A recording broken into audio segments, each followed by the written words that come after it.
Your Storm Shield forecast, only on Fox 47 News. Well, earlier this evening and even in the past hour, we could hear the heavy rain just through the studio. That's how loud it was. Yes, we could. It's really coming down right now across a lot of the area. We had that first wave come through this morning, brought us about an inch or so of rain across a lot of the area. Now we've got more rain across the region. You can see it here in East Lansing.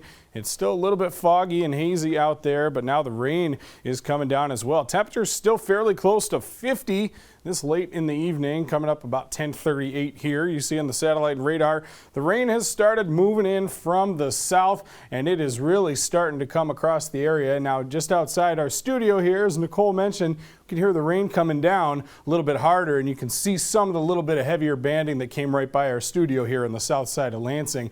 That's why we've been able to hear that here. But here's the visibility around the area. Still a little bit low. 3 miles in Lansing, 2 in Charlotte, 5 in Mason, 7 in Jackson. A little bit better a little farther south, but the rain now falling, and of course darkness is upon us. Visibility is still very low. The farther north of the viewing area at St. John's, it's about a mile right now across the region. Now again, temperatures, they're in those lower 50s across much of the area. We do have a couple 40s as we head further north and a little bit further east as well. The temperatures are going to start to slowly fall as we head towards the morning hours, and that'll continue to be a theme into the day on Monday. But here's a look at the wider satellite and radar. You see we got a lot more rain where that came from down to the south and west of us, but you really need to back out to get a greater appreciation at just how large this system is. Now it's centered right now out over the Minnesota and Iowa border, and there's some snow over that way. Now notice this, all the rotation here, this is going to start to make its way over to us as well. So not only will we end up seeing this rain, but in the coming days here, we're going to see some of this snow shower activity that starts to jet its way across into our neck of the woods. Now on future track, again, you see the rain coming through the area. It'll be fairly steady at times as we head into the overnight period. As we get towards the morning, it thins out a little bit, I think, by the time we get to around the noon hour or so. Still a few lingering showers in the afternoon.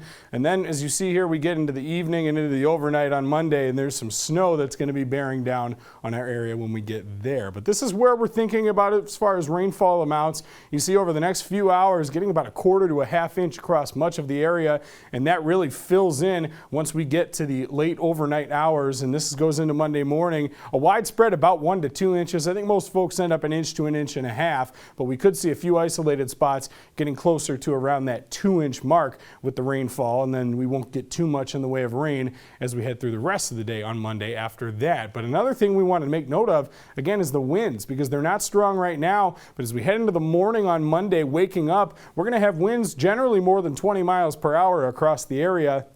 That's going to be a theme heading into the later portions of the day as well, especially late morning. We could see some of these winds getting up to around 30 miles per hour, sustained with gusts of up to and over 40 miles per hour. And as you see, it stays breezy all the way through and into the evening as well. We're going to have that steady southwest flow, and it's going to continue to cause some problems. And those aren't the only problems we're going to be dealing with. I'll show you more about that in just a second. But we're at 43 tonight. Again, the fog and drizzle starts to fade out, and we get more of a steady rain developing late.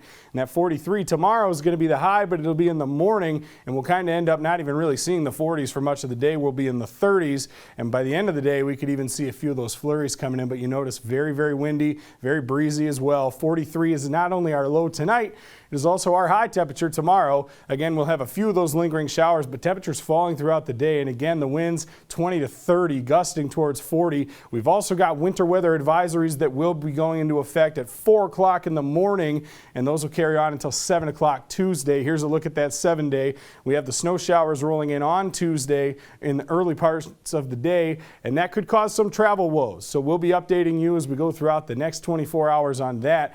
But to kick off New Year's Day, not looking too bad. 35 is still slightly above average. We've got mostly cloudy skies, and the trend looks that although we're ending on a messy note for 2019, we're starting off 2020 on a relatively dry and still fairly mild note. So we just have to get through this next little stretch here, the next 2 days, and we'll be watching for the chance for some accumulating snow as well on Tuesday morning, so stay tuned for more info on that. Exactly, but when you wake up tomorrow, make sure you have those umbrellas ready. You're going to need them ready to go. Exactly. Yeah. All right, thanks so much, Justin.